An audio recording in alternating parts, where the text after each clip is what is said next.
बिस्मिल्लाहिर्रहमानिर्रहीम, अस्सलाम वालेकुम डियर स्टूडेंट्स। आज के हमारे इस लेक्चर में हमने चैप्टर 1 बायोलॉजी 9 क्लास का शॉर्ट क्वेश्चन का क्वेश्चन नंबर 2 हमने समझना है, पढ़ना है और सीखना है। क्वेश्चन नंबर 2 हमारे पास यहाँ क्या कहता है, what are the types of biological molecules on the basis of molecular weight. ठीक है, कहता है कि बायोलॉजिकल मॉलिक्यूल्स के कितने टाइप्स हैं। अब टाइप्स हमने किस बुनियाद पर बताने हैं? मॉलिक्यूलर वेट की बुनियाद पर हमने बताना है कि बायोलॉजिकल मॉलिक्यूल्स के कितने टाइप्स होते हैं, कितने किस्में होती हैं। आंसर में सबसे पहले हम क्या लिखेंगे? On the basis of molecular weight there are 2 types of bio molecules. हमने लिखा कि मॉलिक्यूलर वेट की बुनियाद पर बायो मॉलिक्यूल्स के 2 टाइप्स होती हैं, 2 किस्में होती हैं। यहां पर हमने टेबल बनाए। पहले में हमने लिखा माइक्रोबायोलॉजी, दूसरे में हमने क्या लिखा है? मैक्रोबायोलॉजी। माइक्रोबायोलॉजी, मैक्रोबायोलॉजी, इन दोनों में डिफरेंशिएट आपने करना है।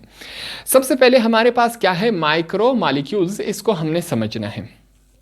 The biomolecules having low molecular weight are called micromolecules।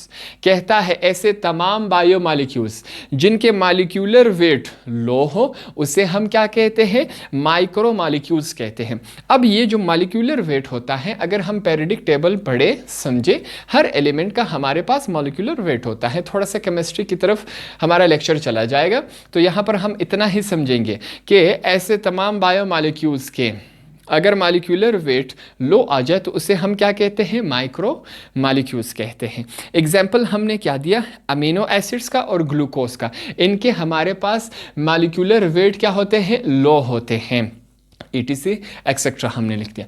दूसरी तरफ चलते हैं, हमारे पास क्या है? Macro molecules. ठीक है, the bio molecules having high molecular weight are called macro molecules. ऐसे तमाम बायो मॉलिक्यूल्स जिनके मॉलिक्यूलर वेट हाई होते हैं, यहां पर हाई, यहां पर लो।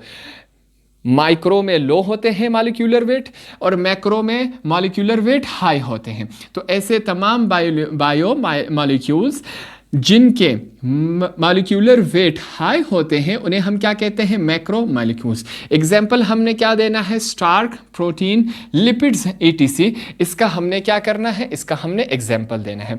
अब इसके बाद हम क्या करेंगे? थोड़ा सा मॉलिक्यूल्स को समझेंगे। मॉलिक्यूल्स असल में होता क्या है, इसकी तरफ थोड़ा सा चलते हैं। तो अब यहां पर हम उस सवाल से हट के थोड़ा सा मॉलिक्यूल और कंपाउंड को समझेंगे। एक एग्जांपल से हम समझेंगे और आपको हमेशा याद रहेगा, इसमें आपको बिल्कुल कंफ्यूजन नहीं होगी कि हमारे पास मॉलिक्यूल क्या होता है और कंपाउंड क्या होता है। मॉलिक्यूल के मैंने यहां पर आपके लिए 3 डेफिनेशन लिखे हैं, इसको समझेंगे 1 बाय 1 करके। Smallest unit of compound, molecule क्या होता है? स्मॉलेस्ट यूनिट ऑफ कंपाउंड होता है, कंपाउंड का सबसे छोटा सा यूनिट होता है। आगे चलते हैं, यहां समझ नहीं आया, थोड़ा सा आगे चलते हैं। Smallest particle that can exist freely. Molecule क्या होता है? सबसे छोटा पार्टिकल होता है जो कि आजादाना मूव करता है, फ्रीली रहता है। आगे चलते हैं, यहां समझ नहीं आया और आगे चलते हैं। केमिकल कॉम्बिनेशन ऑफ 2 और more then 2 atoms form a molecule. यहां पर देखें, कहता है केमिकल कॉम्बिनेशन, केमिस्ट्री की नज़र से हम यहां पर मॉलिक्यूल को समझ रहे हैं।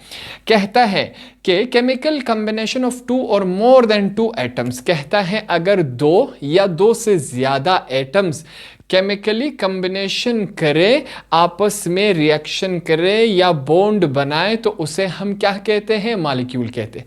अब यहां पर देखें, एक एटम ये रहा, एक एटम ये रहा, ये दोनों आपस में मिलकर, ये देखें, इन्होंने बॉन्ड बना लिया। ठीक है, अब इसे हम क्या कहेंगे? मॉलिक्यूल कहेंगे।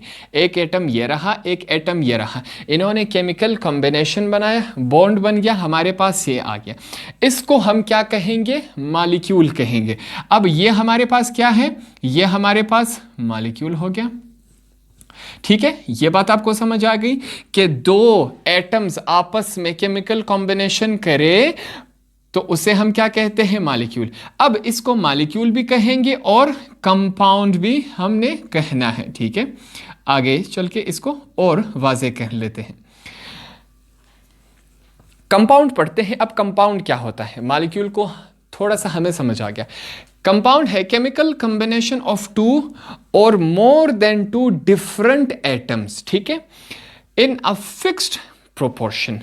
अब कंपाउंड जो होता है वो भी केमिकल कॉम्बिनेशन है ऑफ टू और मोर, दो या दो से ज्यादा एटमों का केमिकल कॉम्बिनेशन हो, मगर यहां पर कंपाउंड और मॉलिक्यूल में एक बात डिफरेंस है।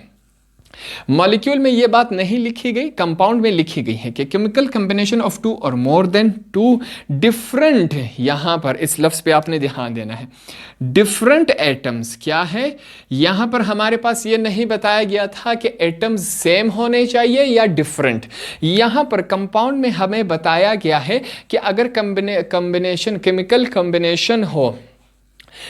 कॉम्बिनेशन हो दो या दो से ज्यादा एटमों का, वो जो एटम्स है वो मुख्तलिफ होने चाहिए, एक जैसे नहीं होने चाहिए। अब मॉलिक्यूल में ये हमारे पास इस बात की पाबंदी नहीं है, एटम्स सेम हो सकते हैं, मगर कंपाउंड में एटम्स जो है वो सेम नहीं हो सकते।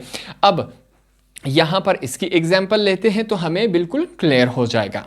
अब यहां पर अगर हम एग्जाम्पल ले, ये हमारे पास एक H हो गया, ठीक है, ये हमारे पास एक दूसरा H हो गया। अगर इन दोनों का केमिकल कॉम्बिनेशन हो, ठीक है, अब इन दोनों का केमिकल कॉम्बिनेशन होगा तो हमारे पास क्या आया, H2 हो गया, ठीक है, हमारे पास क्या हो गया, H2। अब ये दोनों एटम्स क्या है, डिफरेंट नहीं है, तो आपको आंसर समझ आ गया कि ये हमारे पास मॉलिक्यूल है या कंपाउंड है। कंपाउंड तो नहीं हो सकता, क्योंकि कंपाउंड में ये शर्त रखी गई है कि जो एटम्स है वो आपस में क्या होने चाहिए, डिफरेंट एटम्स होने चाहिए। यहां पर हमारे पास एटम्स सेम है, तो सेम है तो ये हमारे पास क्या हुआ, मॉलिक्यूल हो गया। यहां पर मैं लिख लेता हूं, ये हमारे पास क्या है, मॉलिक्यूल है, और ये हमारे पास कंपाउंड नहीं है, ठीक है। कंपाउंड क्यों नहीं है, क्योंकि जो एटम्स हैं वो हमारे पास सेम है। अब ऊपर वाला मॉलिक्यूल भी है और कंपाउंड भी है, ठीक है। कंपाउंड क्यों है, दो एटम्स हैं, इनका आपस में केमिकल कॉम्बिनेशन हो रहा है, और ये दोनों एटम्स क्या हैं, डिफरेंट हैं, मुख्तलिफ है, तो इस वजह से इसे हम मॉलिक्यूल भी कहेंगे और कंपाउंड भी कहेंगे। ये दोनों एटम्स आपस में केमिकल कॉम्बिनेशन करेंगे, मगर ये दोनों एटम्स आपस में क्या है, सेम है, तो इस वजह से ये हमारे पास कंपाउंड नहीं है, इसे हम सिर्फ मॉलिक्यूल कहेंगे। कंपाउंड क्यों नहीं कहेंगे, क्योंकि कंपाउंड में शर्त होता है कि जो एटम्स होते हैं वो डिफरेंट होने चाहिए, यहां पर हमारे पास सेम है।